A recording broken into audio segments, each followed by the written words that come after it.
my friends, I'm Frankie and welcome to Club Foodie.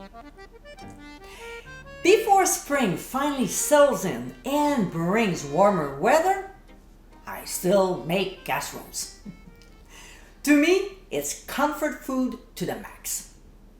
I have dozens and dozens of delicious recipes on our website, and here's another one. My Italian Gnocchi Casserole. This dish is so tasty. With hot Italian sausage, veggies, seasonings, and 2 kinds of cheese, this is a great weeknight meal to make for your family. So let's get cooking. In a 2-quart oven-proof skillet over medium heat, we'll add butter as well as olive oil. When it's melted and starts sizzling, we'll drop in our frozen gnocchi and toss them around to coat. That's right, I'm following the package directions and it says 12 minutes, but I won't go that long. I'll do 10 minutes because we'll be cooking them later in the oven. Very rarely do I use pre-made food, but I didn't feel like making them. Now, if you want to make gnocchi from scratch, here's the link on the top right corner of your screen. So, 10 minutes later, we'll scoop them up into a bowl and set aside for now. In the same skillet, we'll add onions and celery. Then sauté them for 3 minutes. At this point, you'll probably need a little bit more olive oil, so add about a tablespoon of it and also season with ground sea salt. While sautéing the veggies, we'll scrape the bottom of the skillet to dislodge any brown bits.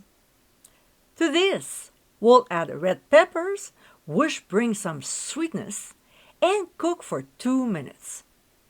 The next ingredient that goes in is the hot Italian sausage, and we'll break the meat into small pieces.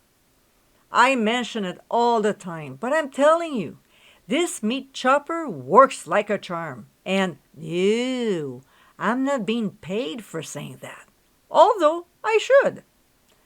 We'll cook the sausage until no longer pink, but halfway through cooking, we'll add our pressed garlic and continue cooking until the meat is done.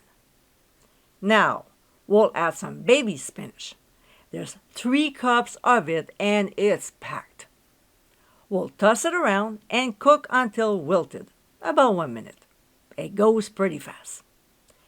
Then we'll return the gnocchi to the skillet and stir until nicely incorporated before pouring in marinara sauce, which my recipe link is showing up on your screen. And also add my Italian seasoning plus some freshly ground black pepper. We'll mix all the ingredients very well until blended. To this, we'll sprinkle on grated mozzarella cheese as well as Parmesan cheese. Next, we'll transfer the skillet to a 350-degree preheated oven and bake for 15 to 18 minutes or until the cheeses are melted and the top is golden. We'll remove from the heat and let it rest for 10 minutes before garnishing with fresh chopped parsley. And my friends, this is our Italian Gnocchi Casserole. Tasty, colorful, and easy to prepare, this is a delightful one-pot recipe to make. Loaded with yumminess, this is a great meal to enjoy anytime. I hope you give it a try soon, and be sure to visit clubfoodie.com for ingredient amounts, directions, and more info. Until next time, my friends, bon appétit!